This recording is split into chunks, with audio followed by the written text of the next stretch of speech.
Hi, kids. Good to see you again.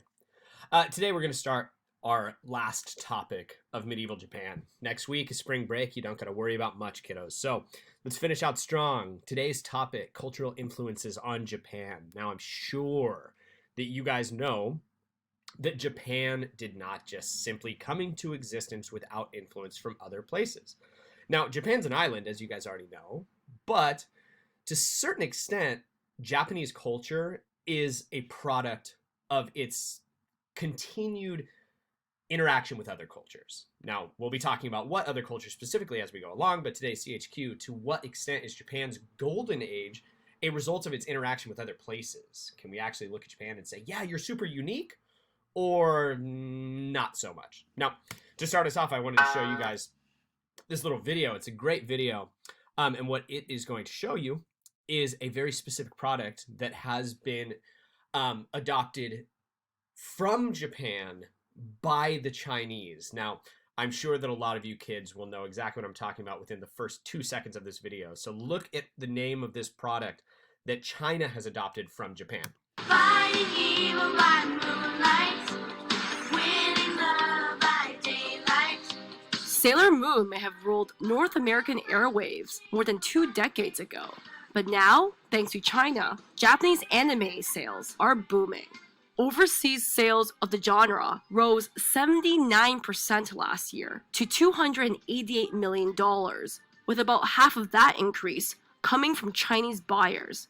Since the Chinese government cracked down on piracy, video streaming sites like Youku, Bilibili, and iQIYI pay big money for anime. Licenses to the most popular ones are priced up to $100,000 an episode. From ninjas and detectives to martial artists and pirates, here are some of the most popular Japanese anime streaming in China today. Naruto is about an adolescent ninja who wants to become the Hokage, the village's best and strongest ninja. The manga first published almost 20 years ago and is among one of the most watched on China's major video sites. On Youku alone, Naruto episodes have over 2.5 billion views. Detective Conan is one of the longest running anime of all time. It's about a high school detective who was forcefully transformed into a child while investigating a mystery organization. The main character continues to solve cases while keeping his identity a secret. Twin Star Exorcist is the newest anime on this list and is only 3 years old. It's about a pair of young exorcists that are destined to marry and have a child that will be the most powerful exorcist of all. The TV series was released this April with around 50 episodes so far. One Piece streams exclusively on iQIYI and is one of the site's most popular anime. It follows a pirate's search for the world's greatest treasure. The manga first published in 1997, and the anime 2 years later. Dragon Ball was one of the first anime hits in North America. The story is about Goku and his friends as they defend Earth against villains and search for Dragon Balls. The franchise is the oldest in this list. The manga ran for 11 years from 1984 to 1995, while the animated TV series have 5 different spin-offs. The film adaptation was released in October in China. But China is moving beyond buying license rights to Japanese anime. 现在开始进行封杀仪式。 Domestic companies like iQIYI are now hiring Japanese talent and studios to produce original Chinese language anime. All right, so there is a perfect example of something that China is adopting from Japan, anime.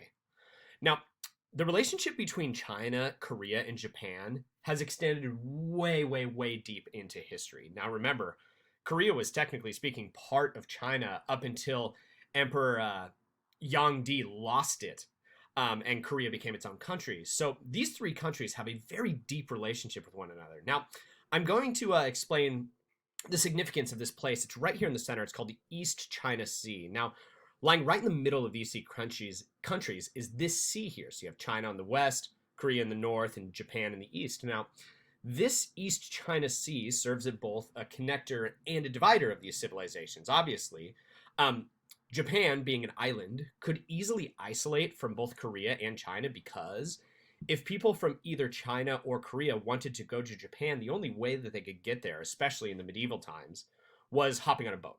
That was simply it. Now, remember, the Mongols, a couple days ago, we talked about how the Mongols tried to conquer Japan and then tsunamis came out of nowhere, destroying the Mongol forces. This actually gave Japan a pretty massive advantage being an island. However, the East China Sea could also be seen as being a connector.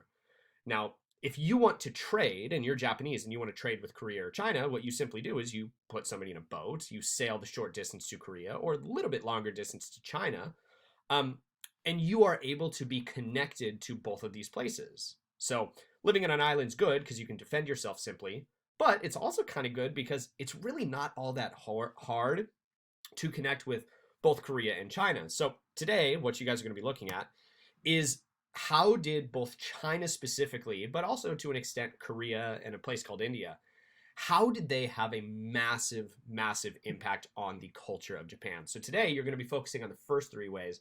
Tomorrow you're going to be focusing on the last 3 ways. So be a 2 days lesson today, the first part, tomorrow, the second part. So the first aspect that today you guys are going to be looking at is the system of government. How did Japan's government, this guy right over here, Prince Shotoku, how did his government gain inspiration from the Chinese government? Now, in addition to that, okay, how did religion directly impact or affect one another from Japan being taken from China? On the left-hand side, you got Buddhism. On the right-hand side, you have Shinto.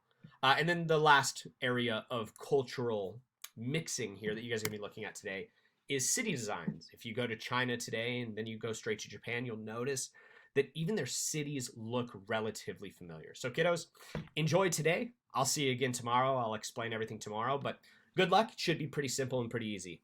Stay safe, kiddos.